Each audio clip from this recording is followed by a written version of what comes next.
перемены, да, ну, то есть, или как мы используем, какие мы используем ходы в размышлении о переменах, ну, чем как бы про сами перемены. А теперь, в общем, попробуем обсудить вот то, как, ну, собственно, в рамках культурной политики, то, каким образом мы себе видим теорию изменений в Беларуси, по отношению к Беларуси. Но перед этим я только напомню про вот это вот как мыслится. Да? Первое, ну, и самое важное, да, что мы представляем себе, что любая теория изменений мыслится нами как, ну, с точки зрения практической и деятельностной установки, где именно практика и деятельность подлежит мышлению, а ну, и искусственный момент подлежит мышлению, а естественный момент подлежит там, изучению, учитыванию и так далее. Да? И второе, что всякая там, теория изменений, будь она практична, она ну, как бы связана с определенной прагматикой. Ценностями, установками, ну, они являются там, неким описанием объективного процесса, и ну, как бы то, как вот мы дальше мыслим, как мы устраиваем понятия, там, делаем некие утверждения и, соответственно, там, определенную работу, это связано с этой ну, прагматической и практической установкой. И ну, я уже говорила, что, в общем, ну, говорила, написала, и вы прочитали это, что, собственно, вот эту программу, ну или теорию изменений Беларуси, ну, Беларуси, или, там, может быть, чуть шире, ну, в данном случае Беларуси, да, того перехода, который мы сейчас имеем, мы ее обозначаем такими тремя процессными словами. Да, десоветизация, белорусизация, европеизация. И вот если вы вспомните схему, которую я в самом начале предлагала, говоря о том, как происходит изменение вот в временном таком развороте, а это схема, которую мы называем схемой шага развития, где у нас есть ситуация прошлого, ну и в данном случае это там, Беларусь-1, некая Беларусь-1, есть ситуация будущего, которую мы воображаем, ну или куда мы стремимся, то, как мы ее видим, хотим, то есть не то, как она станет, а то, каким, ну, как мы ее промыслили, как мы ее хотим. Это там некая Беларусь-2. И это прошлое, это будущее. И мы говорили, что ну, и эти Беларусь-1 и Беларусь-2 заданы ну, определенным комплексом норм. Я тут не буду сильно малевать. Да. Это прошлое, это будущее, и есть некое настоящее, или ну, то, собственно, пространство мышления, которое подлежит организации, где происходит, собственно, сама работа преобразования, ну, мыслительная, ну и деятельностная, да, это пространство рефлексии, мышления, где объектом, в общем, являются нормы трансляции и реализации, и это, ну, собственно, вот настоящее, и, собственно, это самая трансформация. Так вот, накладывая на эту схему эти процессы,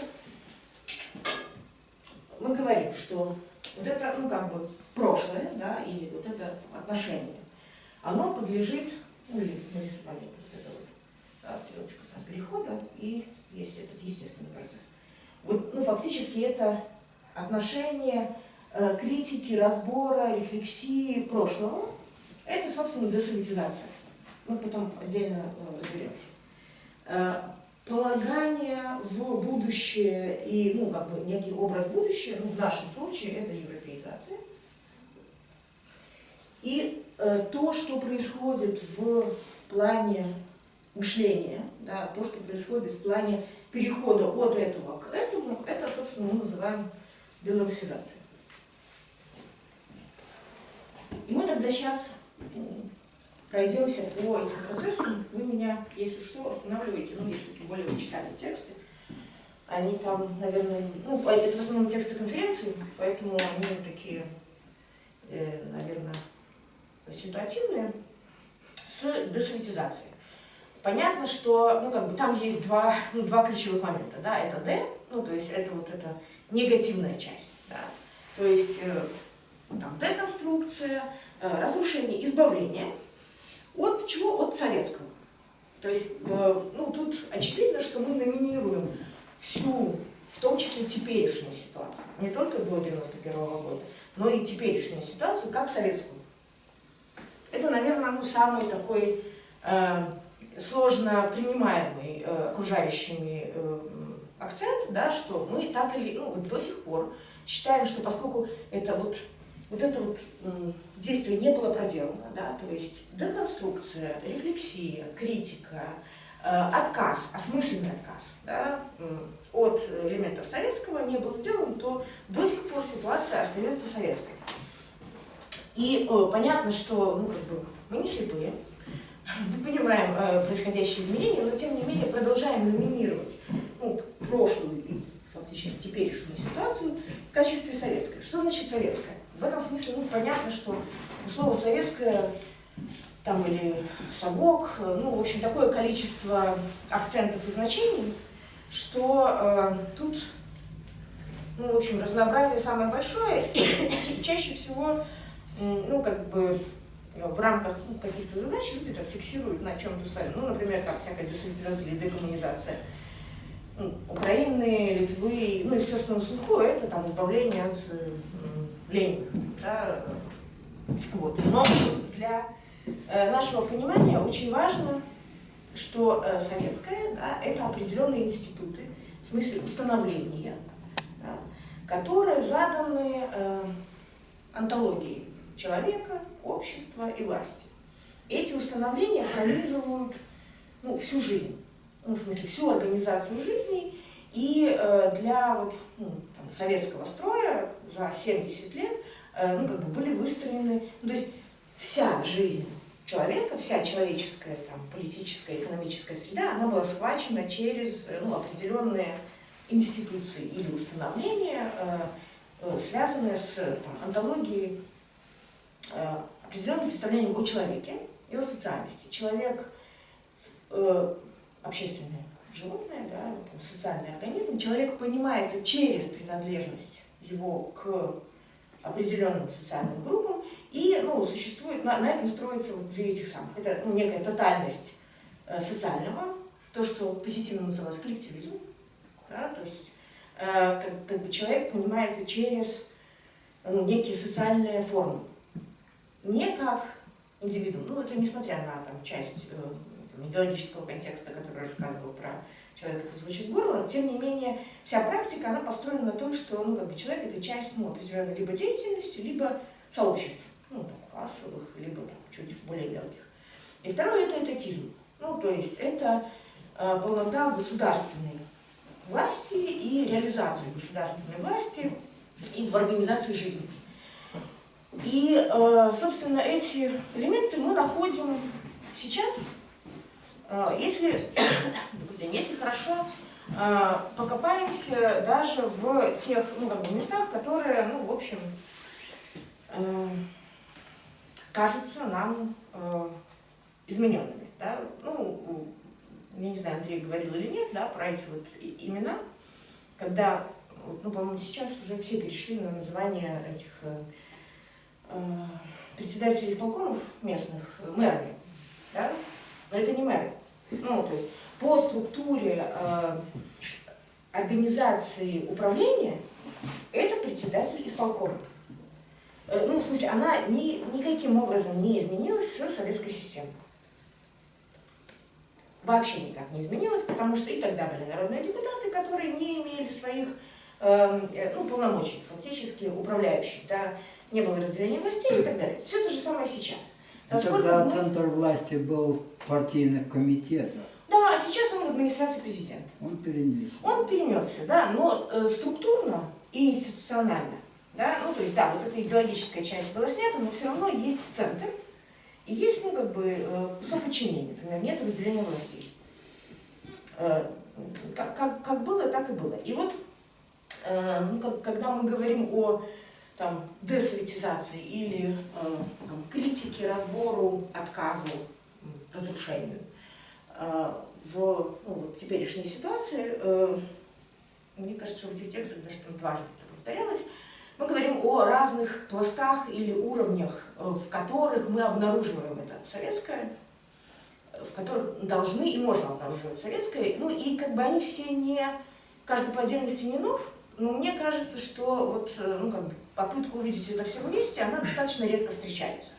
Я напомню про эти уровни, потому что, ну, по большому счету, они характеризуют там любую ситуацию, и в них же, по отношению к ним же происходит белорусизация, по отношению к ним же европеизация. Первый уровень или там такой пласт явлений, они существуют одновременно. Ну, в смысле, это какие-то разные проявления.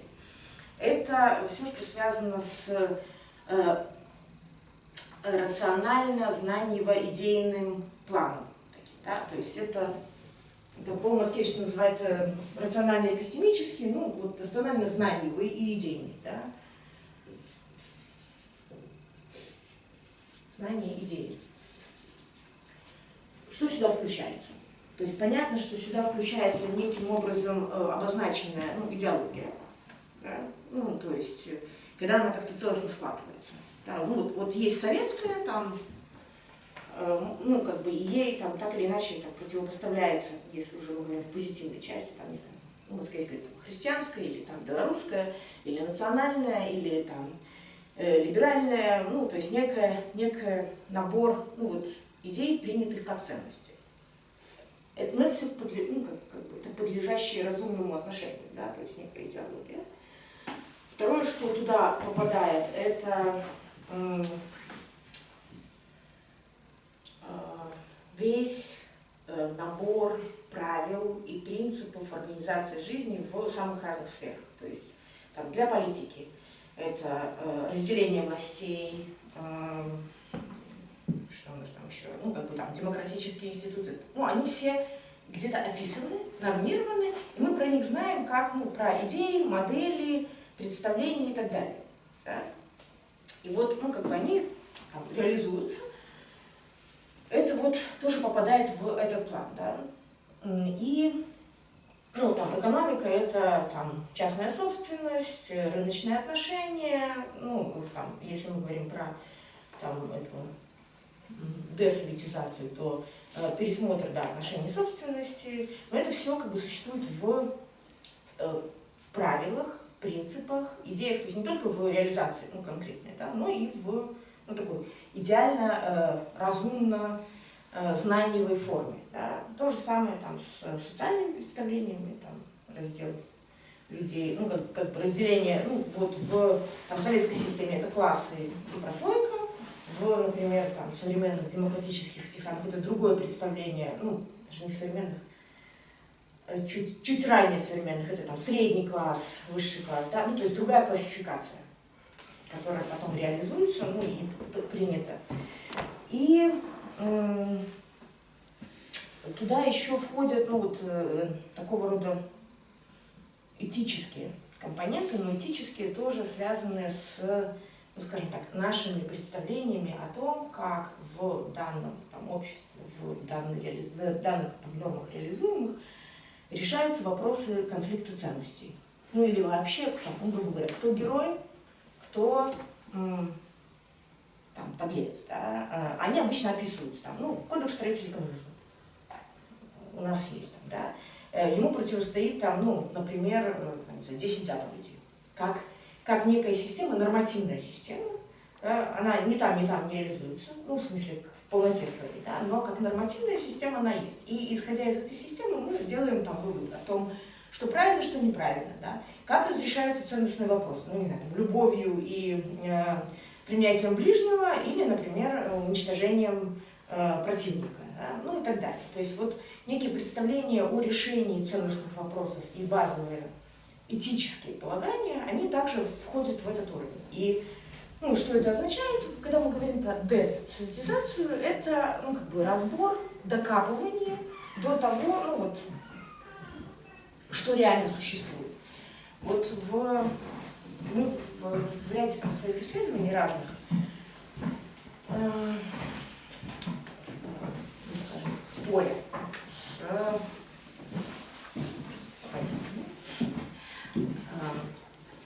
сталкивались с такой ситуацией. Ну, например, там, вот, принимается программа устойчивого развития. Да? Ну и вообще концепт устойчивого развития принят так в Беларуси, он включен в многие программы и так далее. Да? Ну и, например, в программу городов.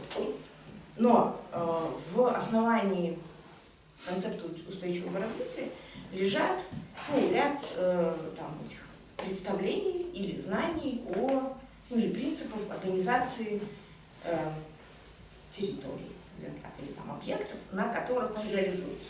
Ну, например, это там, демократическое устройство. Невозможно реализовывать устойчивое развитие без там, самоуправления, например.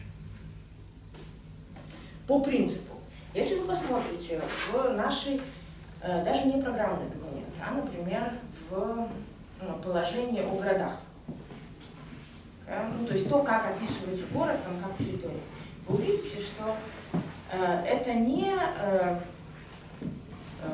место расселения там, разных групп людей, у которых разные интересы, а там будет первым предложением написано, что это способ расселения рабочей силы. То есть вот, хотя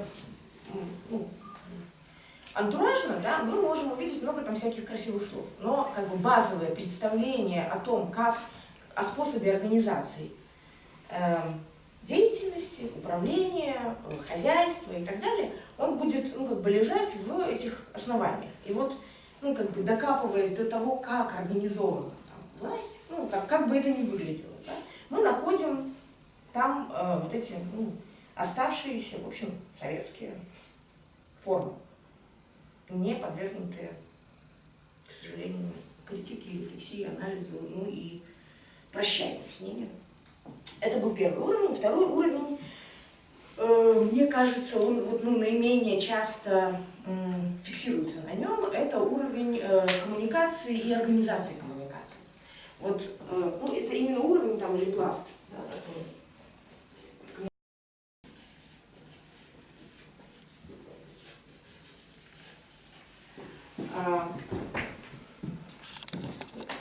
здесь имеется в виду, что то, как организовано взаимодействие между людьми, группами, институтами, именно как оно организовано, да, в этом проявляются тоже определенные принципы. Да, и вы можете это наблюдать в очень разных сферах, начиная от, очевидно, там, сферы медиа, да, СМИ, там, разного рода сегодня там новых этих медиа, да, если мы берем белорусское государственное телевидение, ток-шоу, которые идут, и сравниваем, например, с близкими по форме ток-шоу, я не знаю, или политическими шоу там, на каком-то другом телевидении.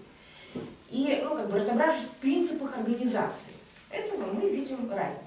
Вот то, как организована коммуникация, это очень, очень важный компонент существования всей системы. Это в медийной сфере, это, опять же, то, что часто ускользает, это в профессиональной сфере, как организована профессиональная коммуникация. Чаще всего, еще в советский способ организации профессиональной коммуникации, это централизованный способ организации. То есть профессиональные сообщества не являются автономными, да, автономными сами по себе, как устанавливающими правила коммуникации, взаимодействия, выстраивания своей деятельности, как некого партикулярного сообщества, которое имеет там, свои интересы, свои задачи. Обычно профессиональные сообщества встроены в общую систему, у них есть некие задачи, поставленные сверху, со стороны системы, и в принципе они их выполняют. В этом месте профсоюзы, советские профсоюзы, в общем, это отдельная прекрасная история про то, как это не может быть.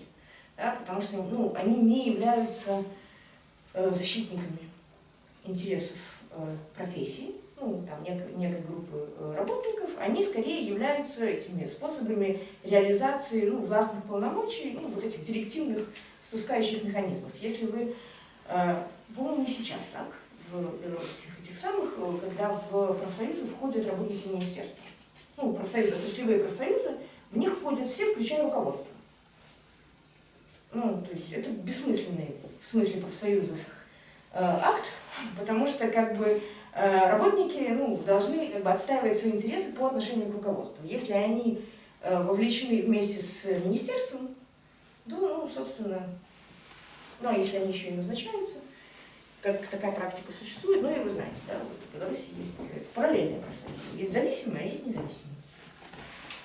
Но это я про то, как организована коммуникация, то есть кто устанавливает нормы взаимодействия в рамках профессиональных сообществ. Само сообщество, и это задается, ну, там, этосом профессии, развитием профессии и так далее. Или оно задается откуда-то извне, неважно, партийные это органы, административные, там, какие-то экономические задачи решают, но это вот то, как организована коммуникация, еще про академическое сообщество, ну, вот, мне кажется, это тоже очень такой яркий пример, да, ну, собственно, несуществующее академическое сообщество, предполагаемое, ну, как одно из самых автономных по своей задумке, да, академическое сообщество – это сообщество ученых, которые, ну, как бы несут на себе в том числе вот эту критическую мыслительную функцию. Но мы как бы понимаем, что у нас даже этот ВАК, он связан с административными структурами, а не автономными. Вы, наверное, знаете, да, что в основном почти везде система, например, присуждения степеней – это университетская система. Ну, то есть, грубо говоря, сообщество академиков, ну, или там профессоров университета решает, что этот человек достоин вступить в их ряды. Ну, в смысле, они его принимают в свои ряды. Это и есть защита. Да? И за выдачу степени отвечает сообщество университета. Вот если вы посмотрите, ну, в этих, как подписываются западные ученые, то чаще всего эта степень такая-то, такого-то университета. Особенно если это крутой университет, то всегда пишется такого университета. Потому что это эти люди, ну, как бы, приняли на себя ответственность сказать, что это достойный, ну, член нашего сообщества. В Беларуси ВАК именем закона, ну, как бы, дает это право, и, ну, в общем, в этом месте, несмотря на наличие советов, ну, это другая система. То есть дело даже не в том, там, хороша она или плохая, это разные системы коммуникации, разные системы ответственности.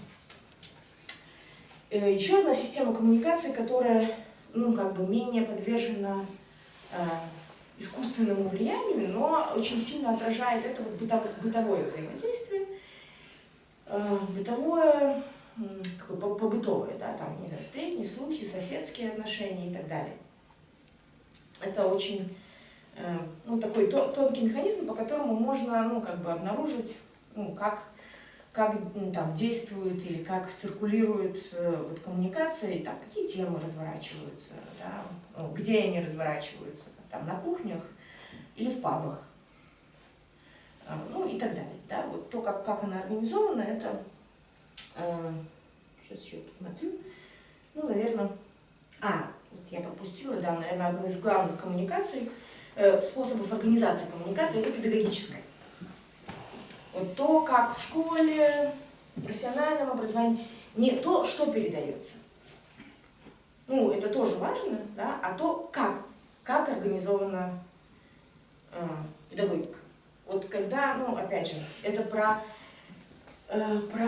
десоветизацию как осмысленный процесс, ну, или там осмысленную практику, когда мы разбираем что-то, докапываемся до оснований и, например, отказываемся.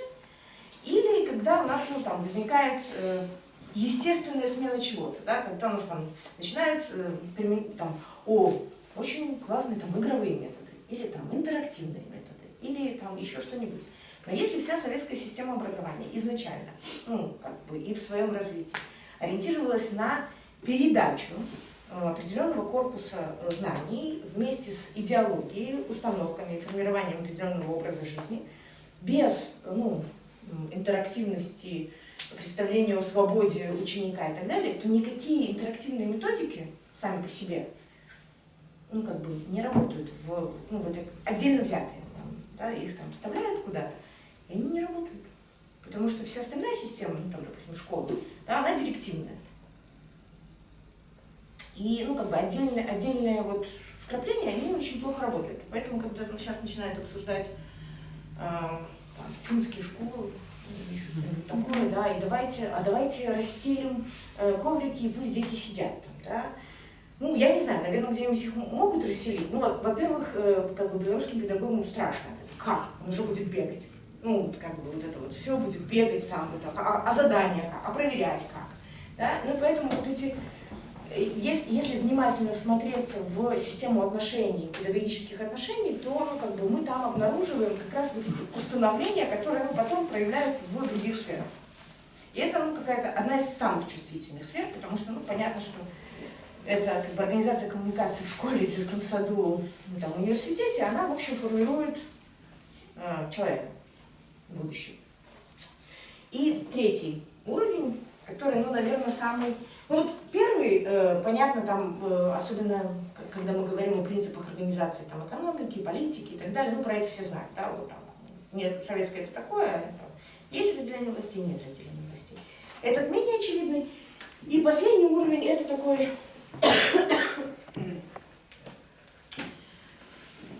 ну, материально-событийный, материально-оказиональный, да, ну, то есть то, что, с чем мы соприкасаемся. Да.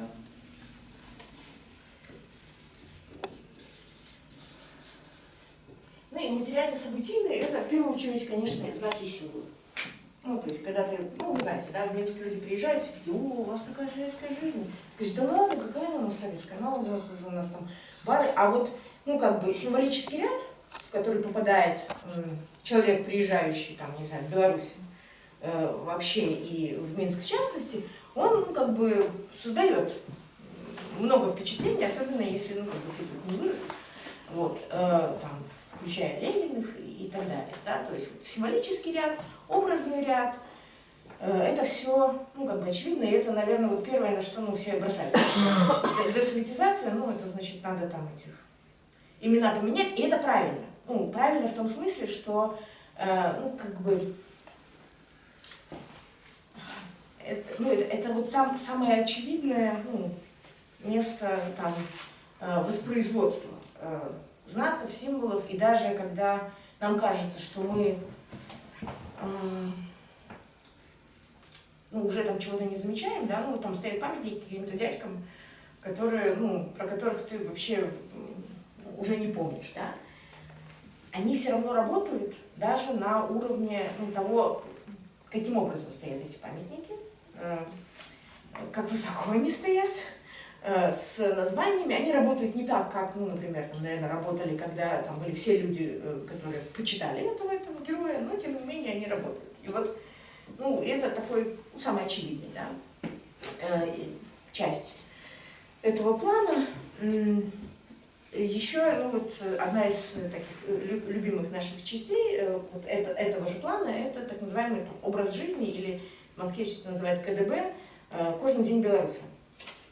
Вот образ жизни не в смысле ну, там, чего-то высоколобого, а вот того, что вот если попросить человека записать, там, куда он ходит, да, сколько времени он на что там тратит, чем он занят, чем занята его жизнь, то, ну, в общем, вот этот вот кожный день, он очень хорошо описывает вот эту ну, структуру отношений, институтов, установлений. И были когда-то такие прекрасные исследования, не помню, как оно правильно называлось, оно было про культуру европейское. И они вот ну, раздавали, там, люди измеряли, рассказывали, где они присутствовали в течение дня, сколько времени. И там такие прекрасные картинки сравнения, там, не знаю, там, французов с британцами, с немцами, ну, кто сколько спит, кто сколько ест, кто где присутствует, но ну, для, например, вот этого вопроса там, советское, не советское, там очень важно, например, какие места посещаются. Да? Это крамозавод, работа, там, ну, вот, да? Или это публичные просто, ну, какие-то места, неважно, кино, бар, ну, вот, когда там говорят о этих демократических изменениях Восточной Европы еще прошлого и позапрошлого веков, да, то, ну, как бы все знают, да, все эти демократические революции, они создавались в этих кафе, барах, ну, то есть местах коммуникации. Сколько коммуникации и какого типа она, ну, допустим, за пределами работы, да, как она меняется. Вот мы в свое время ездили по этим малым городам, ну, мы приходили и спрашивали, а где, а как часто вы пьете, ну, вот, кофе с друзьями, где-нибудь попить? Мы смотрели, говорим, какой кофе? Ну, барбекю. Да, правда, в некоторых местах, как бы понимая, что это, некоторые, тут из столицы приехали, зачем-то спрашивают, вот мне говорят, да, каждые выходные мы с друзьями, с подругами пьем кофе. Правда, потом выяснялось, что пить его там негде, в общем, с утра, вообще ни разу. Но неважно, то есть это разный образ жизни, да, где ты проводишь свободное время, сколько времени ты на работе, сколько времени ты проводишь с семьей и так далее. И вот, там советский образ жизни, он, в общем, достаточно закономерен, где есть, да, работа, есть семья, и есть общественная жизнь, которая, в общем, построена сильно обобщенным образом. Не маленькими телевизорами, и вот это начинало, например, разрушаться там этими туристическими, в свое время, там, 60-е, 70-е, 80-е годы, там, бум туризма в Советском Союзе, это такое, эти островки свободы, да, небольшими группами, уезжая, фактически отрываясь от того предлагаемого образа отдыха, который, предлагался там профсоюзами и остальными этими самыми. Сюда же, к этому КДБ, можно отнести эту систему социальных статусов. К образу жизни и системе социальных статусов. И я сейчас немножко еще расскажу про эти кризисы. Если вы вспомните, те, кто может это вспомнить по возрасту, когда начинается перестройка, начинает все ломаться, значит, начинается крушение всей этой системы, безденежье, и целые слои, интеллигенции и инженеров, да, теряют работы, а если не теряют работы, то теряют достаток, и они уходят в торговлю, эти мешочники и поезда, да, и это можно оценивать в рамках неких экономических, социальных процессов, а можно в смысле образа жизни. Это фатальное было падение, маргинализация, да, потому что учительницы стать на рынке с продажей чего-то, да, это, это ломка статусов, да, и, соответственно, в этом смысле устоявшиеся социальные статусы и отношения, они могут не всегда связаны с достатком или экономикой сильно, хотя чаще все-таки связаны, но они тоже указывают на эту структуру отношений. Да? Кто есть привилегированная группа, кто маргинальная группа и так далее. Да? И например, в данном случае, когда я говорю про эту разницу, да, рыночные, неважно, рыночный работник, не в смысле обязательно этого рынка, да, но коммерсант, предприниматель, продавец, да, все, что, в общем, логично, да, связано с рыночной экономикой, неким, другого типа организации хозяйства, да, это все низкостатусное, в смысле, неприемлемое на уровне самоосознания, функций, да, вы вспомните, когда появлялись, не сейчас еще эти вшивые блохи, да, на теле белорусского народа, да, то есть эта характеристика, например, каких-то групп, которые не вписываются не только в экономическую, но и в социальную систему, она очень хорошо характеризует, и это обыденность. Я говорю сейчас не о экономической системе или социальной системе, а о уровне этого материального столкновения и обыденности. И, ее также следует изучать, понимать, потому что, сколько мы не меняем, мы можем рассказывать сколько угодно про, рынок и демократию или еще что-нибудь в школах, или с экранов телевизора, если это не входит в эту бытовую повседневность людей, это не меняет ситуацию. Поэтому эта бытовая повседневность, она, в общем, имеет решающее значение. Три таких, скажем, измерения, да, то есть они пересекаются по сферам, но они акцентируют внимание на разных аспектах. Когда мы, возвращаясь к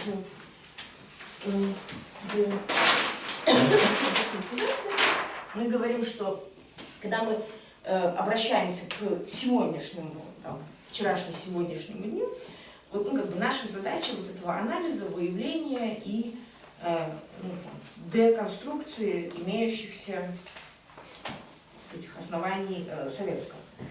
Наверное, главным этим аргументом против, ну, сколько я себя помню, это, ну, как бы была фраза о том, что как бы, советского уже нет. Ну, в смысле, оно разрушилось естественным путем за 25 лет, ну, как бы мы не имеем уже, ну, собственно, советского. И понятно, что да, коррозия и там некая гибридность наблюдается, но поскольку она не проходила, ну, вот этот путь осмысления и, ну, решения об этом отказе или принятии, в общем, она остается в таких гибридных и смешанных формах. Я могу привести примеры, и могу еще вам... Или есть вопрос? У меня вопрос по третьему пункту, вот на предыдущем листе. Там просто еще в тексте материально-событийное, там в тексте там было указано последняя, как завершающая стадия покаяния. Да. Но просто, да, может, ну, да. логичнее, наверное, начинать как раз-таки с этого. Нет, она не завершающая. Это они так расположены, но это как... Нет, именно слово «завершаю». И завершающая стадия, пятая, покаяние. Ну, это скорее, да, в этом месте еще, ну, я не все, наверное, их там перечислила, что нужно писать. Это еще, да, история и, ну, прошлое, отношение к прошлому. Причем отношение к прошлому не в смысле в учебниках истории, ну, в смысле там научной, да, а это человеческое. Ну, вот, там, принятие, ну, и вот этот этический план совести, да, ну, как бы это тоже вот уровень, ну, скорее там, событийного. И, ну, оно последнее, потому что это очень сильная вещь, к которой нужно прийти. Вот. А если мы не придем к ней, то мы сможем вообще в другом что-то момент? Просто там же идет все время параллель в этом тексте с денацификацией в Германии. Ну вот, если вы читали там тексты, там была конференция, и там есть текст по денацификации Вольфганга Борхарта. Это такой удивительный человек, немец. Немец, он был, сейчас уже не является, он был директором одной из народных школ. Это такие, ну, такая форма народных университетов в Германии, в разных землях. А он сам сын нациста и еврея. Или наоборот, евреи. Ну, в общем, вот, ну, то есть человек, находящий, да, вот на этом сломе, он, в общем, он историк, он занимался вот этой темой, и он там рассказывает, ну, разворачивает вот эти процессы денацификации. И там ситуация в том, ну, по крайней мере, то, как он это рассказывает, что, и он это очень подчеркивает, вот в 1945 году вот функции смены организации деятельности, организации власти, организации хозяйствования, они были взяты этими оккупационными властями. То есть, по большому счету, ну, во-первых, финал войны, он как бы поставил, ну, там, некий этот знак, что это должно поменяться. И потом, ну, там же вся Германия была поделена на несколько оккупационных этих зон. И во всех оккупационных зонах, как бы первые, ну, там периоды только разные были, вот эту задачу переустройства всех институтов, всех правил и всего остального взяли на себя оккупационные, ну, не войска, а как это, органы администрации. И они потом втягивали туда немцев в разной степени успешности. Американцы чуть более успешно, с советскими администрациями было совсем плохо, да, они очень тяжело втягивались, но потом втянулись. И в этом смысле для них, как бы, ну, вот этой, это такое внешнее управление, которое, ну, собственно, для самих немцев там оставалась, ну, вот эта очень важная часть, это, да, покаяние и, ну, иллюстрация. В первую очередь, то есть, но это тоже вот на уровне материальном скорее, да, то есть там почти везде иллюстрация ведь происходила по какому принципу? Там как бы были такие нормативы, когда как бы фактически каждый проходил оценку по там, критерию от ну, как бы виноват в преступлениях, там, соучаствовал, там, проходил мимо, там, как-то этот попутчик и невиновный, да. И вот, ну, как бы, фактически на всех была наложена эта калька, достаточно большое количество людей были сразу, ну, отправлены, ну, это что-то вроде лагерей, ну, и достаточно большое количество людей, ну, там, в районе 90-80%, там, в разных этих местах, были сразу отпущены. Но это было символическое действие. Ну, то есть то, что они, ну, как бы должны были быть уволены, оценены, да, ну, судимы, ну, если они попадали под эти первые 4 категории, судимы, в общем, не очень там серьезные были последствия, да, но вот эту вот, ну, процедуру они проходили. Но там, как бы, большинство функций остальных, они были внешними. И, ну, как бы, мне кажется, что, ну, это определило, ну, и успехи, и там, и некоторые неуспехи этой денацификации, потому что, ну, потому что не нужно было делать, ну, это одновременно делалось, но это делалось разными субъектами, фактически, ну, по большому счету. Но вот с покаянием и образом жизни мы еще пользуемся, ну, вот это скорее такая, ну, принципиально методологическая схема, а есть еще такая эмпирическая, когда анализировались, ну, вот третья волна демократизации, да, и страны, проходящие, ну, вот от Восточной Европы, ну, до наших там постсоветских стран, и как бы системный кризис, да, как он протекал, и у нас есть такая, ну, там, схема системного кризиса, я не знаю, никто не знает, сейчас расскажу. Но это как бы построено эмпирически, ну, то есть как оно происходило, и вот, ну, где-то оно так произошло, а где-то нет, и, ну, как нам кажется, это многое объясняет в том, где мы сейчас находимся, в том числе в этих пластах. А схема системного кризиса состоит в том, что, ну, как бы системный, то есть это всеобъемлющий, ну, как бы касающийся всех сторон жизни, и протекает он, ну, если здесь это у нас время, да, то, сейчас как-то мне художественно нарисовать, ну, в общем, кризисные явления начинаются, ну, чаще всего, первее всего, сначала идет кризис идеологии. Что значит кризис идеологии? Это значит, что, ну, вот он нарастает, ну, то есть когда для, ну, некой идеологической системы, признанной, транслируемой, да, возникает, ну, альтернатива, оппозиция, он там растет и достигает какого-то там этого пика и переламывается. То есть, ну, грубо говоря, идеология меняется.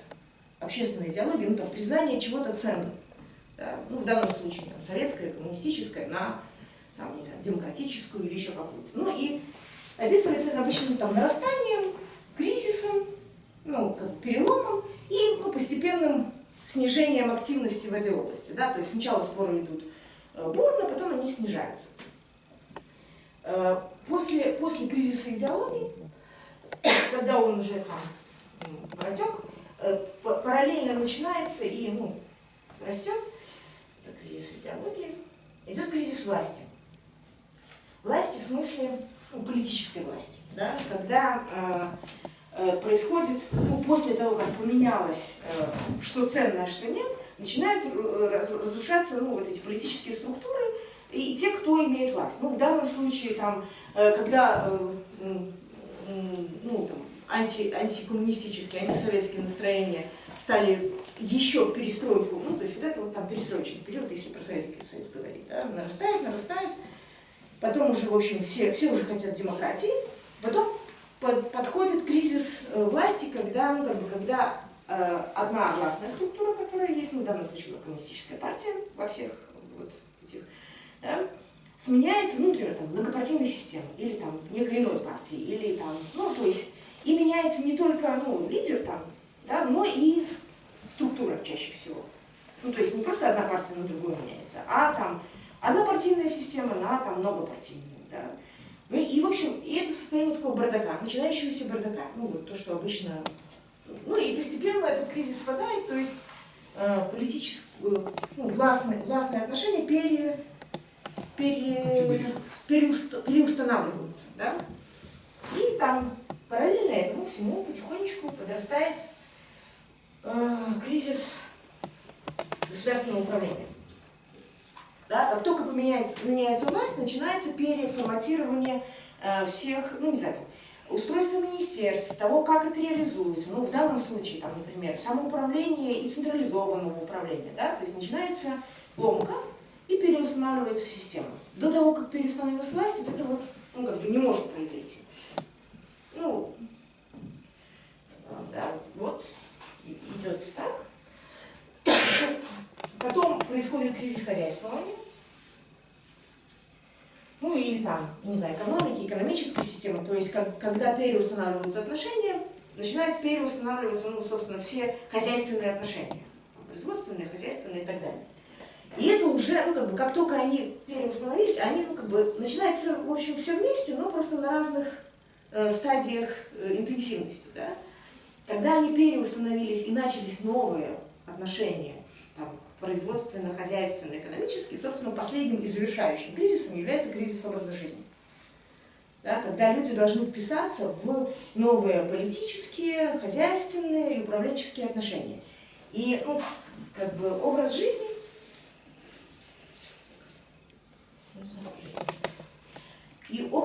это, собственно, самое инертная ну, вещь, да, то есть понятно, что в кризисе идеологии, ну, в разрешении кризиса идеологии участвует там небольшая группа людей, ну, в смысле активно участвует, да, в там кризисе власти чуть больше, там, в общем, до хозяйствования, а потом это доходит до тех, кому вообще все эти предыдущие кризисы были глубоко фиолетово, да, ну, вдруг оказывается, что нужно там, меняются деньги, меняется вот эта вот там социальная структура, меняются траектории жизненные, и к этому нужно как-то, ну, в общем, приспосабливаться. Так вот, вот это красиво, ну вот, если оно происходит вот так, то это красиво. Ну, как бы, это вот там Чехия. Да? Там вот все можно так как бы это рассмотреть. Для стран других, ну и в частности для Беларуси, вот так красиво ничего не разложилось. То есть, когда начался кризис, ну, как бы первым запоздал кризис идеологии, да, потому, ну, для Беларуси. Вот для Советского Союза он начал разворачиваться, но для Советского Союза вместо там, советского коммунистического, ну, в основном голосовали эти национальные, ну, предложения национальные.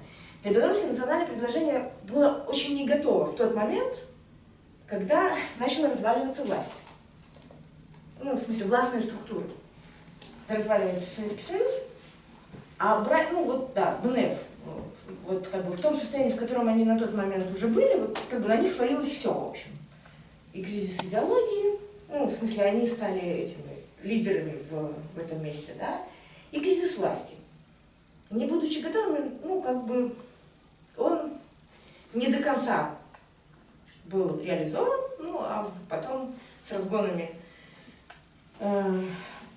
парламента, ну, в общем, и государственное управление практически не начало меняться. И в этом смысле, вот, ну, как бы, если бы нашу схему рисовать, то это примерно так. Вот, как бы, все сюда дошло, а некоторые и почти не началось, да. И, как бы, вот, когда говорили про, когда Адамович говорил про эту белорусскую вандею, да, ну, это сопротивление, он еще говорил про то, что все это забирает кризис образа жизни. Ну, не кризис, а образ жизни. То есть неготовность людей на уровне, ну, я не знаю, да, повседневных этих самых, да, практик и так далее, неготовность их меняться, а поскольку сверху, в общем, это все не валится, ну, например, как там это, шоковая терапия польская, да, когда, я не думаю, что они там тоже были все готовы сильно, но все, кто не был готов, в общем, ну, как бы, деться им было некуда. И вот, ну, как бы, для белорусской ситуации характерно вот это зависание и, ну, как бы, затухание интенсивности, но не разрешенность ни одного из кризисов. Собственно, почему мы говорим про вот эту, про неосуществленную десоветизацию? Да? Потому что ее, ну, как бы, можно так разложить. Там советская идеология, советская власть, советские органы управления, ну, способы управления, хозяйствование и образ жизни. И он, ну, как это, не доконится.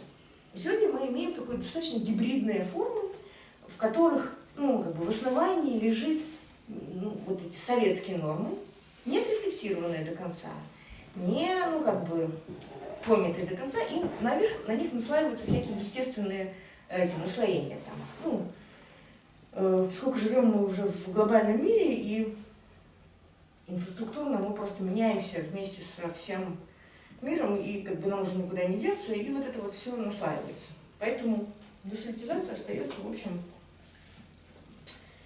на наш взгляд, как нерешенной до сих пор задачей, которая требует решения. Это очень правильно, конечно, насчет гибридного общества, которое сейчас сложилось. Но кризис в СССР проходил несколько сложнее, потому что, во-первых, кризис начался еще до перестройки, в брежневский период.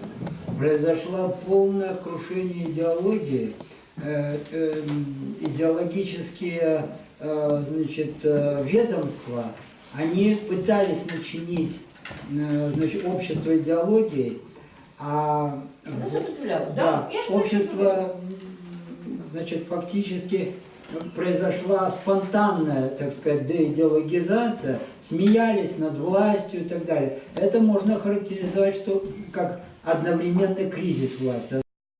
Нелепой фигурой был Леонид Ильич и так далее. Вот. Потом, когда началась перестройка, произошел некоторое время, кризис власти прекратился. Власть Горбачева... Разные немножко представления о кризисе, точки отсчета точки отсчета разные. Да? Понятно, что это все начиналось... Я во всем этом участвовал, поэтому я хорошо знаю, что я тоже помню немножко. Журнал «Проблема мира социализма» был моим любимым журналом. Делали хорошие бумажки, они хорошо ложились в мусор. Хорошо, я заигралась, да? Белорусизация.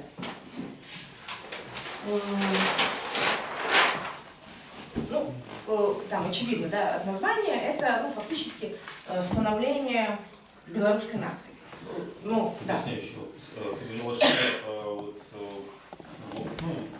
потому что главная там критика исходила в таком стиле, что, мол, ваша концепция, что, мол, оно все уже само, типа, да, разложилось. Да.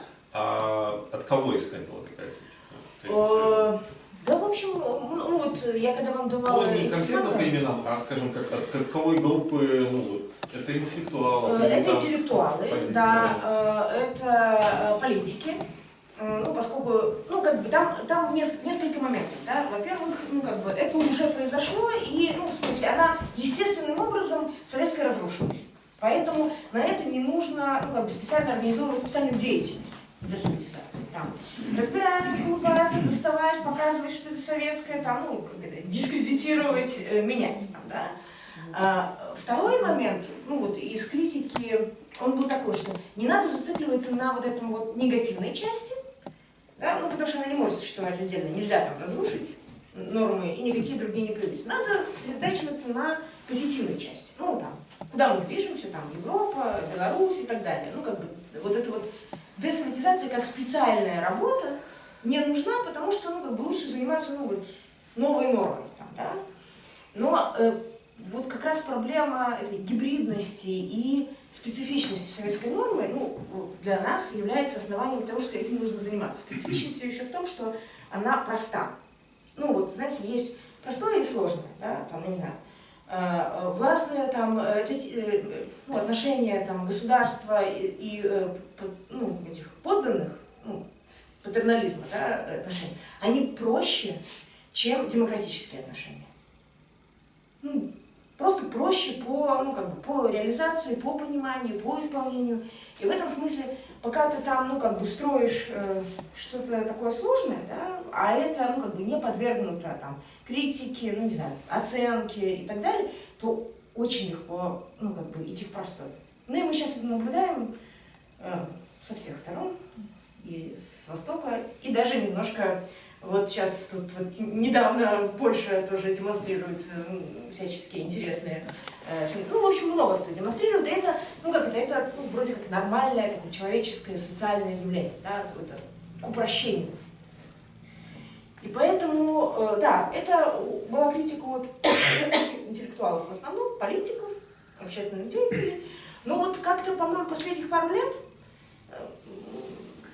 перестали обсуждать, что это не надо. Просто потому что, ну, как бы мы видим это возвращение в иных формах, и когда казалось, что, ну, как бы там Лукашенко, ну, вот чуть-чуть гибридно это построив, но это вот что-то уникальное, странное уникальное образование, которое ну, просто пройдет со временем под влиянием других процессов. Сейчас оказывается, что это ну, передовое образование, которое задает теперь эти формы ну, такого вот гибридно-советского устройства, ну, в общем, для других стран тоже. Вот, поэтому, ну, вот. Так, главное, что, мне кажется, проблема в том, что чтобы делать, ну, условно, десоветизацию, нужна определенная власть, ну, как бы, чтобы делать ну, то, что ты хочешь. А по сути, ну, вся власть узурпирована, ну, как бы, и, соответственно, те нормы советского, они используются властью для осуществления той самой власти. То есть, поэтому, ну, как бы, тот, кто сел, как бы, ну, на эти нормы, там, и получил контроль над территорией, ну, условно, там, да, там, то он, как бы, и не заинтересован в том, чтобы там что-то... Нет, конечно, не заинтересован. Ну, и, соответственно, те, кому даже, как бы, не нравится, ну, то они получаются в таком, ну, вообще маргинальном состоянии, в котором, ну, они не имеют доступа к изменению норм, по сути. Ну вот смотри, не имеют в смысле тотального, ну или, скажем, там программы, ну такой, тотальной реорганизации. Ну там вот Украина там сейчас валит памятники и эти самые, у нас такое невозможно. Там, да? Или вот, ну, и ты прав, что да, вот как бы насквозь пронизано это самое, это требует ну, властных полномочий. Поэтому этот текст, наверное, не давала, когда еще в 1994 году, еще когда у нас были радужные представления о том, что мы можем куда двигаться, Маскевич написал про задачи первого президента Беларуси. И, ну, как бы, собственно, все эти задачи там выстраивались. Но, понимаешь, очень много планов. Очень много планов есть, в которых можно работать. И, ну, как бы, подтачивая существование советского, да. И как бы ведь проблема не только в том, что нету власти у тех, кто готов осуществлять десоветизацию, но даже у тех, кто, ну, скажем, работает, ну, вроде бы там, в независимом секторе, нету этой установки. Вот, ну, там нету установки, ну, как бы поиска оснований. И, ну, мы, вот, наверное, в следующие разы будем говорить, там, не знаю, про там, построение сообществ, например, да? Это у нас любимая тема. Потому что когда мы не считаем, что организация отношений в там, этих местных группах, живущих рядом, построена на основаниях коммуникации, знаний и вот этого образа жизни советского, а считаем, что это такое ну, немножко недоделанное как бы, нормальное соседство там, да, с самоуправлением, то мы как бы по-другому к этому относимся. Поэтому, вот, называется, начни с себя в этом месте. Да? Начинаешь с себя из ближайшего круга, ну и вот, ну, как-то же развалили Советский Союз, в конце концов. Ничего, ну как бы, все не вечно в этом месте, и ну, тут просто вопрос установки.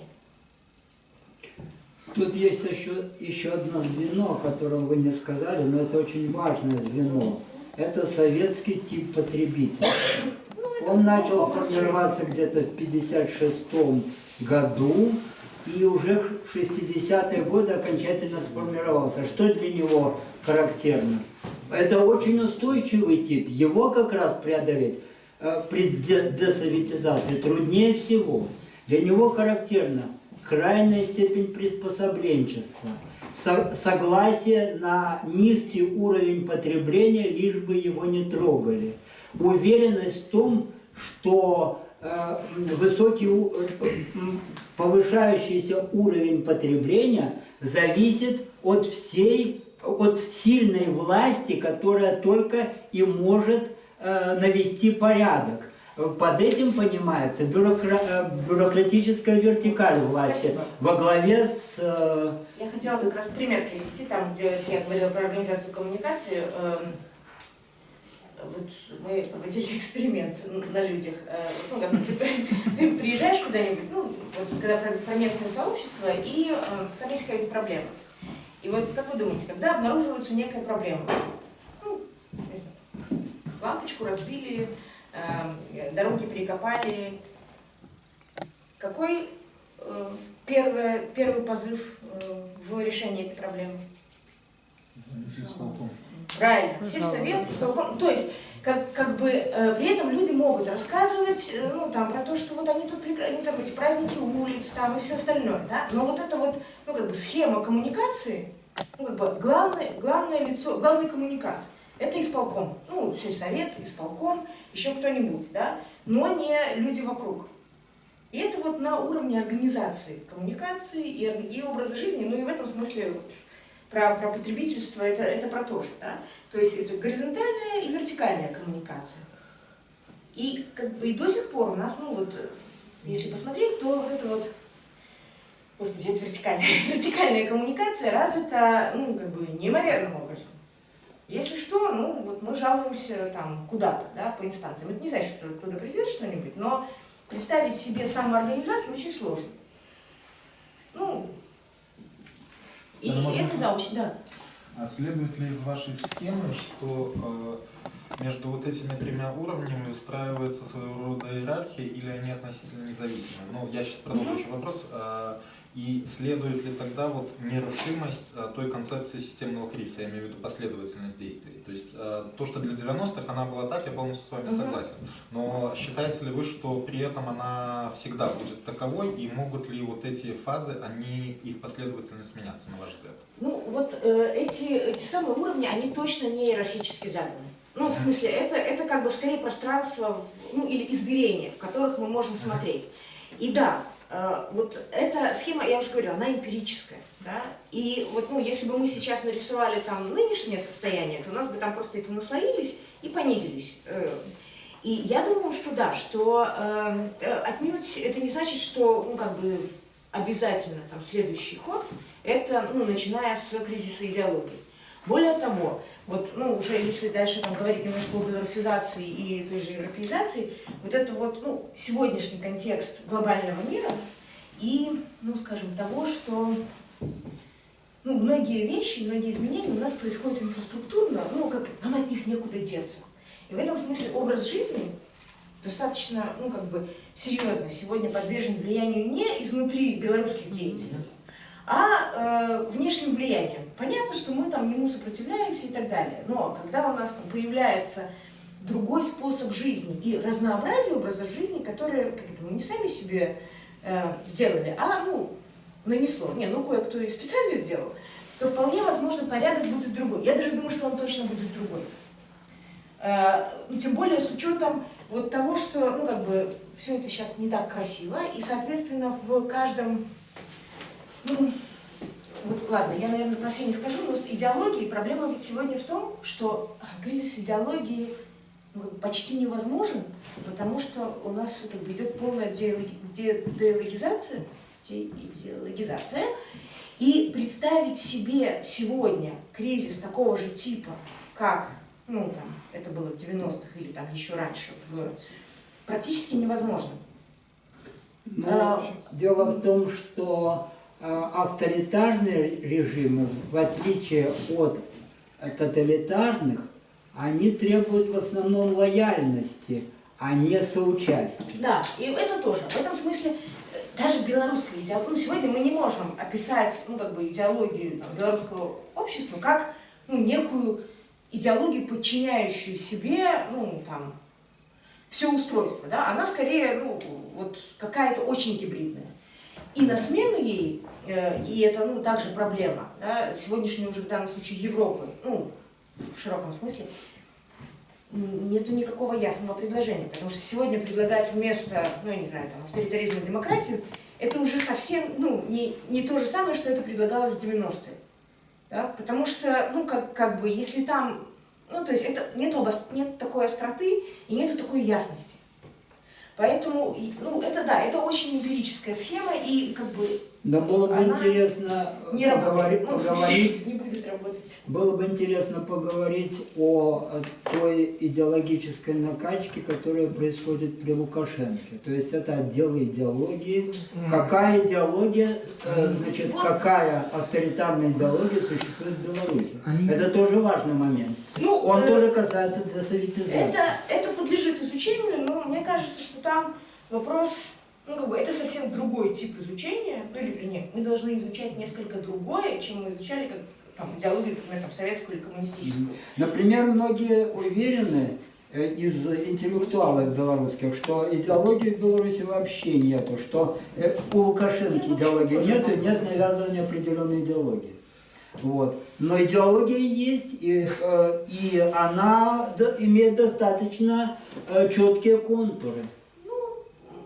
Да, это спорный и подлежащий исследованию вопрос, но вот я думаю, что да, что если мы говорим о кризисах, то скорее разматывание кризиса, ну, должно идти в обратном порядке. Уж не знаю, в той или очередности, но в обратном порядке. И, ну, и сегодня, если что-то и двигает, ну, по крайней мере, белорусскую ситуацию, то это скорее изменение в образе жизни, хоть и медленное, чем, ну, и оно за собой двигает там хозяйствование, ну, вот этот скоро возникший, господи,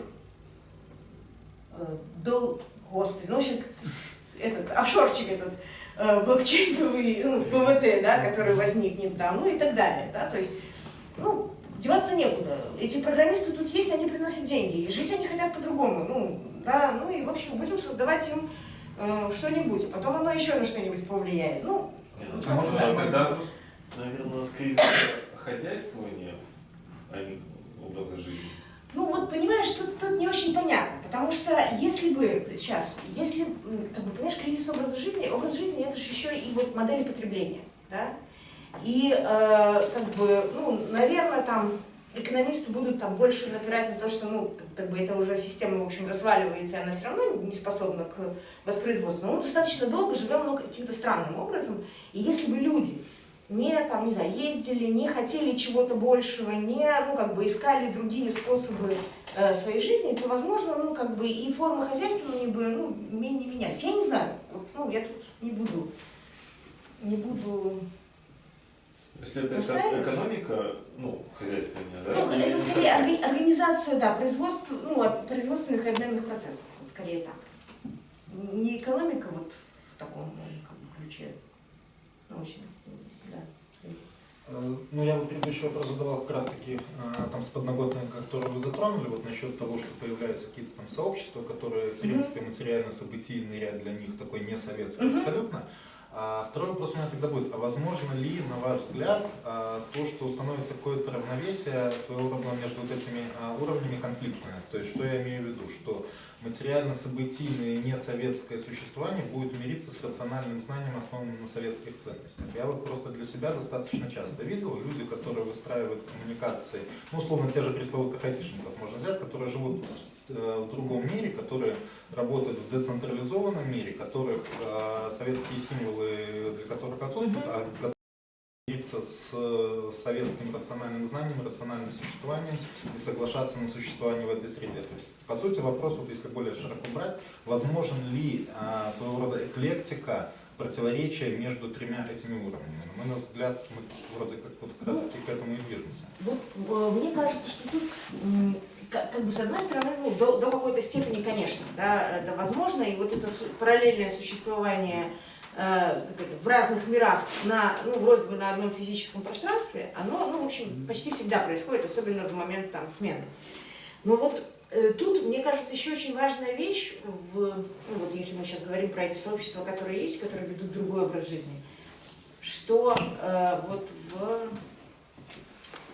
ну, это уже касается, скорее, там, белорусизации, да, в представлении о, ну, я не знаю, там, нации, да, ну, населении, которое является сувереном там, своей территории и имеет в этом смысле, ну, там, некую волю, ну, там, желание что-то изменить, там, и так далее, ну, или там принимает что-то. Вот это физическое соединение на одной территории людей, ну, то есть, грубо говоря, эти люди, про которых вы говорите, они живут в том числе, ну, то есть они почти не живут в белорусском государстве. Да? И в этом смысле вот это принятие, ну, это как версия, да? То есть вот это вот расслоение, это единство там, не знаю, народа, территории и культуры, да, и, ну, и государства, ну, классические национальные там, государства, оно настолько сегодня, ну, как бы расслаивается, да, когда, в принципе, и это вот, ну, как бы общие процессы, связанные с изменением в национальных государствах, да, когда, ну, как бы это уже, этого единства нету, и вопрос состоит в коммуникации, в выстраивании коммуникации групп людей, ну, или слоев людей, которые, скажем, не привязаны вот, там, старым образом к, ну, не знаю, там, территории, методам хозяйствования и так далее. Потому что вот те, о ком вы говорите, они встроены в экономику или хозяйствование не белорусское, а, я не знаю, там, глобальное, там, американское, еще Не какое-то. обязательно. Есть и бизнес, допустим, условно, который в белорусской реалии, Ну, который да, что-то- автономен, который не зависит от государства, но тем не менее идет на компромиссы в рационально Да, ну, то есть вот, и это уже скорее проблема белорусизации. Ну, вот, того, что мы называем белорусизацией, и того, когда мы говорим о этой суверенности, ну, или способности граждан, да, ну, тех, кто как-то составляет свою нацию, способности вот, ну, как бы иметь это отношение и к прошлому, и к будущему. Да? И в этом смысле, вот, когда говорят там, белорусизация как ну, национализация, да, то вот там очень важны эти изменения исторического контекста. То есть одно дело формирование нации там, в XIX веке, начале XX века, и как бы это один контекст. Да? Сегодня, ну, как бы это совсем другой контекст. И там, ну, как минимум, во-первых, эти глобальные процессы и вовлеченность в глобальные процессы. Во-вторых, это ну, эмансипация прав человека, разнообразие культур и так далее, когда уже ну, нация это не унифицированное, ну, относительно унифицированное сообщество, а сообщество очень разных, ну, внутренних, там, партикулярных, ну, этих интересов. И вопрос согласования этих интересов – это сегодня, во-первых, вопрос продолжения существования национальных государств и конкуренции с другими ну, субъектами мировыми. И вопрос для Беларуси, ну, как бы, собственно, обретение ну, себя как вот этого субъекта, способного там, относиться к прошлому и к будущему. Неважно, что мы сюда поставим. Но национализация тоже имеет свои ловушки. Например, наши националисты ничем не лучше тех, кто пытается развалить Евросоюз или там, значит, варварских, я не знаю, варварской идеологии я не хватает. Я надеюсь, что я лучше в этом месте. Да? Ну, как бы, да, есть там ну, несколько ну, таких, ну, не оппозиции, а скорее этих вызовов вот, белорусизации как ну, этому национальному ну, вопросу национального суверенитета, там, национального государства. Да? Первое – это архаизация. Ну, то есть ориентация на то, что, ну, как бы, белорусизация, национализация – это вот примерно то, что было там в начале 20 века, продолжение и как бы трансляция всех представлений о том, каким может быть национальное государство, сюда. И как бы это архаичная форма, и, ну, к сожалению, каким бы светлым ни было наше недоделанное прошлое, ну, как бы, оно, это уже не может существовать, ну, на наш взгляд, да. Второе, это, ну, как бы обратная сторона, это утверждение, что все, жизнь национальных государств закончилась, уже все, уже глобальные процессы, там, либо глобальные, либо локальные, и как бы уже невозможно ничего сделать, ну, национальные государства умерли. Да, есть тенденции, ну как бы, то есть то, что национальные государства перестали быть как это, единственным, главным и самым ну, важным субъектом в там, международной политике, отношениях и так далее, да. Но то, что они не перестали быть ну, значимым субъектом, тоже да. И, к сожалению... Нет, если говорить о Беларуси, то, то крайне важным является в процессе национализации, крайне важным является фактор развития национальной городской, а не сельской культуры, понимаете? Те, которые у нас захватили фактически власть в культуре уже сейчас, они к культуре имеют очень малое отношение. После Быкова и Адамовича у нас нет фактически настоящих литераторов, кроме разве что Светланы Алексеевич. И в то же время... Давайте мы оставим эти спорный вопрос. Да. В общем, это вот ну, как бы второй полюс, да, и понятно, что сегодняшнее там, вот это, там, нациостроительство, оно должно ориентироваться на вот эти глобальные контексты, да, на других субъектов, на вот то, что я уже говорила, внутреннее разнообразие. И как бы одной из главных проблем это коммуникация внутри нации, ну как бы так, что это не власть большинства, там, или ну, гомогенная какая-то группа, так или иначе, да, а вот это разнообразие, которое каким-то образом должно собираться все равно. Ну и третий, вызов, это такой функциональный, функционально-инфраструктурный, и в этом смысле, ну, вот у нас когда-то была эта конференция, из которой книжечка, там, к сожалению, нету доклада Андрея Казакевича, но у него был такой тезис, что как бы все, заканчиваем обсуждать недостроенность белорусской нации, потому что она уже достроена, потому что все институты суверенного существования есть. Они вообще никому не нравятся. Ну, как бы, они не нравятся ни тем, кто против, ни тем, кто за, но они есть. И поэтому, как бы, уже вопрос о том, что вот что-то недостроено, говорить нельзя. Ну, и тут как раз этот тезис о том, что, в Беларуси не было шансов не стать национальным государством. Только если бы нас там разобрали на запчасти. Ну, потому что сегодня вот это инфраструктурно-функциональное представление о мире, оно просто, заставляет любых субъектов, которые хоть как-то там выделяются, обретать эти самые формы, свое образование, свою систему и так далее. Она плохо функционирует, то есть она может не нести вот этой функции мышления и отражения интересов, и так далее, да? Но она уже есть. И в этом смысле нам надо признать, что все необходимые институты есть. Осталось теперь разобраться, что они делают. И в этом смысле для меня, в качестве такой метафоры или аналогии, белорусизация, это, знаете, как у Канта было совершеннолетие, у него было просвещение как совершеннолетие. То есть когда человек, общество достигает стадии, когда оно способно отвечать за то, что оно делает.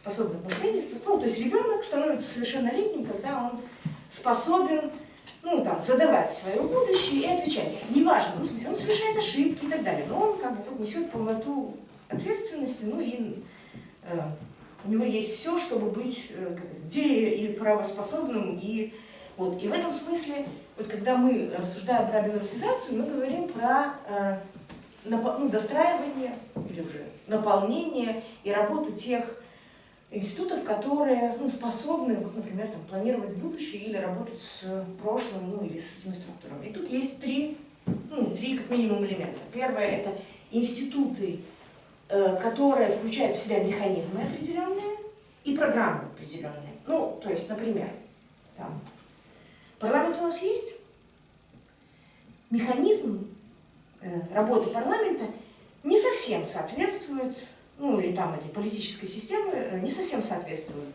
тому, чего нужно, его там нужно дорабатывать. А еще, с парламентом это не так, а например, система образования. Система есть, как институт, управляющий и так далее, с программой проблем, с программой в смысле действий, да? Потому что практически ни один институт образования, культуры и так далее не провел, не в смысле реформу функциональную какую-то, а содержательную реформу. Много чего начиналось, и почти все осталось в таком гибридном состоянии. То есть институты с работающим механизмом и программой – это часть белорусизации. Второе – это то, что называется гражданским обществом, в широком смысле, то есть это объединение людей партикулярные, да, то есть с разными интересами и их возможность работы с этими институтами и так далее. То есть как только этот механизм начинает работать, в общем, то, что называется, народ обретает суверенитет, то есть автономию и возможность самому решать, куда он дальше пойдет. И третье, то, что сейчас достаточно проблемно в двух смыслах, это идентичность или это принадлежность, чувство принадлежности, то есть то, что делает Беларусь своей, дает возможность присваивать людям. Проблема тут с двух сторон. Да? Одна – это то, что, ну, как бы сегодня там развитие, опять же, эмансипация прав человека, развитие представления о человеке и, в общем, мобильность, да, они, в общем, дают человеку возможность не очень-то привязываться в этом смысле к этой стране. Ну, так, место там, посадки, да, ну, в смысле, не той посадки, этого прикрепления, там, да, территориальное. Ну, то есть можно жить и не иметь необходимости соучаствовать в этом. Ну, есть другая проблема, которая, например, там сегодня существует в Беларуси, это вот с этой идентичностью гражданской, она в принципе есть. Ну, то есть, грубо говоря, чувство принадлежности или знание своей принадлежности, ну, в общем, когда когда-то говорили, что ой, там, белорусы не осознают себя гражданами Беларуси, уже все нормально. Уже осознают, уже даже там свою независимость принимают, только содержание там почти ноль. Ну, то есть, грубо говоря, а что это значит? Ну, кроме штампа в паспорте. А ответ на вопрос, что это значит, для меня лично, не важно, что он у всех разный, это, ну, собственно, волевое отношение к старому, новому, к отношениям внутри и так далее. И вот, ну, в этом смысле задача белорусизации – это вот, ну, три этих вещи. Идентичность, развитие содержания идентичности. Ну, установление личного отношения с страной у людей. Тогда. Ну, как раз в Беларуси сложилось феномен расколотой идентичности. В чем он заключается? Большинство белорусов фактически до сих пор мнят себя советскими белорусами. Ладно, нет. Вот это вообще нет, это есть. Не большинство, ну правда. Большинство, не честное слово, большинство. Опросы другое показывают. Вот. Другая... Еще 10 лет назад опросы показывали, что вот настолько не большинство, что вот я просто этой темой занималась. Давайте не будем этого. Не большинство. Там как бы очень небольшое количество мнят себя советскими. Во всяком случае, это тоже несколько гибридное, так сказать, самоощущение идентичности. То есть советские белорусы, они отождествляют себя прежде всего с Россией, с единением с русским народом и так далее. Это большинство, безусловно. Вторая – это белорусы, которые идентифицируют себя с белорусской мовой, значит, это да. Вторая. Самая распространенная идентичность и самая бессодержательная и распространенная это территориальная. Это как белорусская краевость территория. вы имеете? Нет, не краевость, просто как территория. Ну, в каком-то смысле может быть краевость. И это самая распространенная идентичность. Фактически вторая по распространенности это гражданская. В смысле, я гражданин Беларуси. Нет. Гражданский патриотизм – это не патриотизм. Другое. Это не патриотизм, это идентификация. Кто я? Я не россиянин, я не советский человек, там, да, я гражданин Беларуси. Другое дело, что это значит. Житель Беларуси, но не гражданин. Вот я сказала, житель – это первая.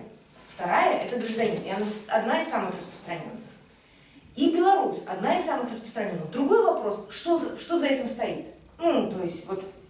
И и вот эта проблема содержания, не наличие идентичности, ну, в смысле идентификации, а содержание идентичности, это проблема. Ну, потому что как только у тебя там встает вопрос, а делать-то что, ты обращаешься к этому содержанию, а там ничего нет. Ну, или мало. Там, паспорт у меня есть. Гражданский патриотизм – это основа именно гражданского общества и гражданской нации. Его еще предстоит в Беларуси развивать. В очень тяжелых условиях. Согласна. Так, про это я рассказала. Собственно, мне осталось сказать за 2 минуты про эту европеизацию. Ну, и я думаю, вы понимаете, что, здесь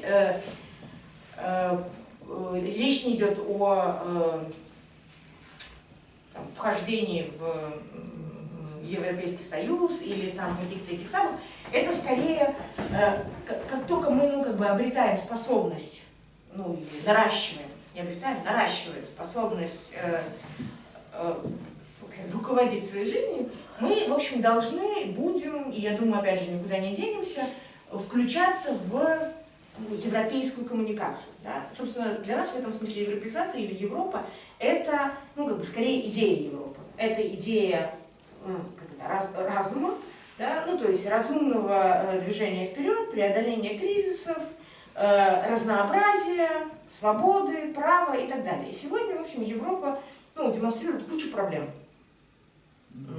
требующих решений. И в этом смысле для нас европеизация – это включение в диалог, взаимодействие по решению этих проблем. Ну, включение на равных. Ну, в смысле, на равных. Со своим местом. Да? В чем-то, ну, как бы там Беларусь может включаться, становясь, ну, или делая себя там экспериментальной площадкой. Ну, как и многие страны. Ну, понятно, что европейские страны, каждая выбирает, ну, некое собственное место. Да? Кто-то там новые модели, кто-то становится там коммуникатором и так далее. Вот в этом смысле у Беларуси, ну, в общем, какое-то такое будущее должно быть в контексте или в рамке решения, ну, собственно, европейских проблем и, ну, движения дальше.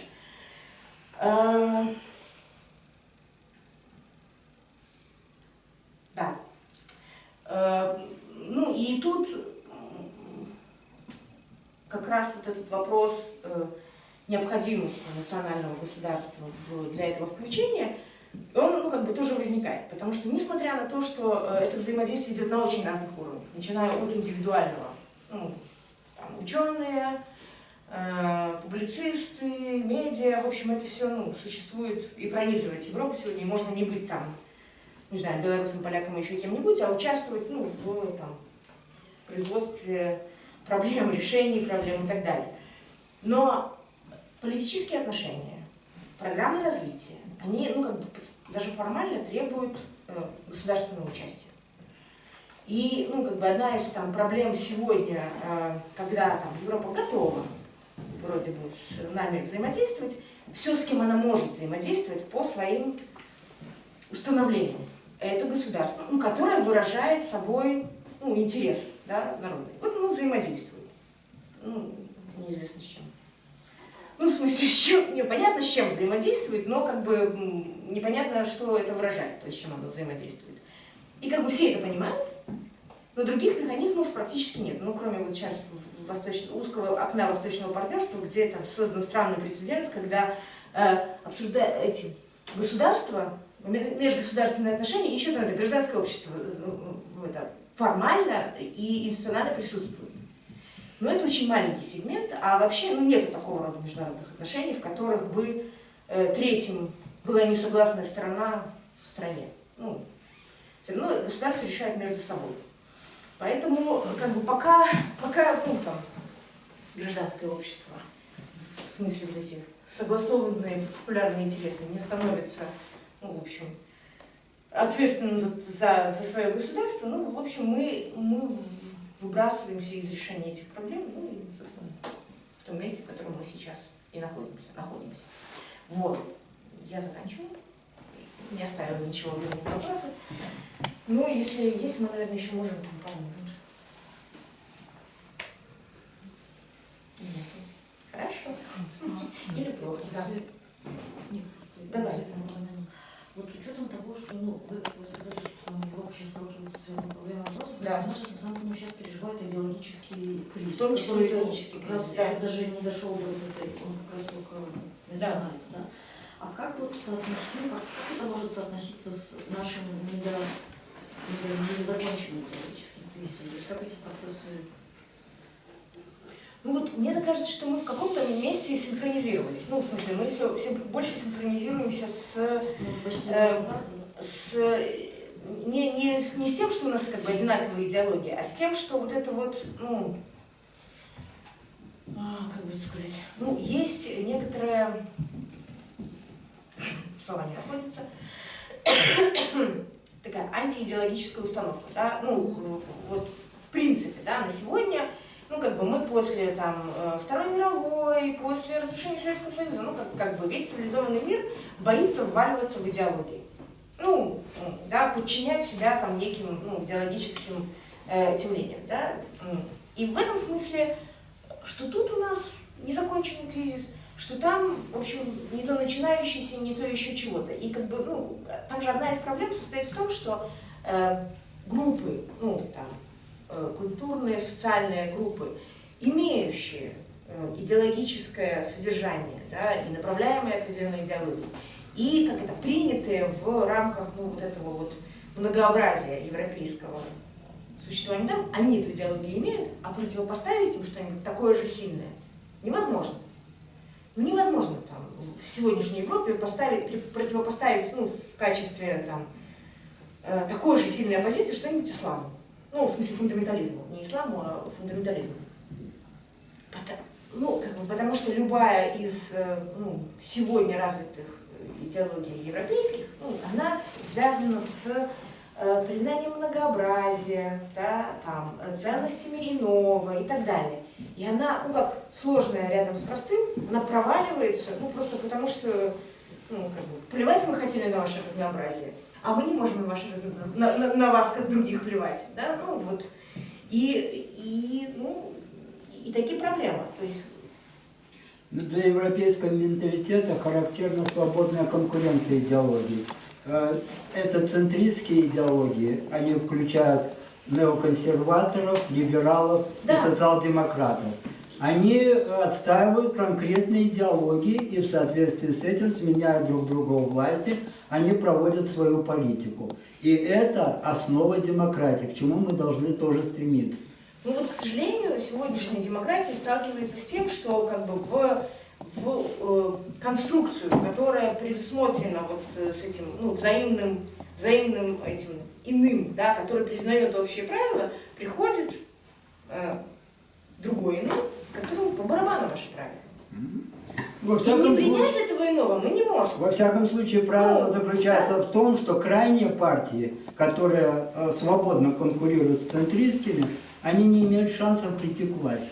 Вот и Не все. имели. Да. Вот назовем это так, да, потому что вот, ну, как бы, если мы посмотрим, ну, не знаю, там, 20 века историю, да, то как бы партии, которые ну, раньше составляли растяжку, растяжку идеологическую, да, они постепенно, ну, оставляя там на краях каких-нибудь маргиналов, они постепенно все это сдвигаются, да, ну, ища некий более там такой, да, мягкий вариант, да, они все двигаются к центризму. Да. Да? Но они И тоже приносят пользу. Конечно. Они пользу приносят в том, что они критикуют все институты. У них не конструктивная критика, потому что... в этом смысле Да. уже очень часто вот эти партии, которые там основные, да, они мало чем отличаются, ну, кроме названия, по программе. Да? И они уже не составляют, например, поле политической идентификации. Для меня. Стратегии у них всегда альтернативные, всегда. Ну, вот не факт. Это Очень факт. часто, особенно если это коалиции там, и так далее, да, ну, то есть, когда они начинают разворачивать там какие-то свои программы, а это сужает поле там, политической идентичности и возможности там, самоопределения. Да? И тогда крайние проявления, они при недовольстве ситуацией, да, они создают притягательный образ. А эти сделать ничего не могут, которые посередине. Ну, в смысле, они не могут ничего предложить, чтобы не противоречило их собственным установкам. Ну, например, там, выгнать всех этих, да, там, закрыть границы. Ну, нехорошо же как-то. Ну, да, не соответствует же демократии. Поэтому, я думаю, что мы в синхроне. Все более и более синхронизируемся. И в этом смысле, в каком-то смысле там белорусский опыт, не в смысле, чтобы они прошли нашим путем, да, а то, как это происходит здесь, может быть уже по-другому интересно. Не как объект модернизации, да, а как специфический феномен существования определенных систем авторитарных, которые на таком деидеологизированном уровне существуют. Все, спасибо.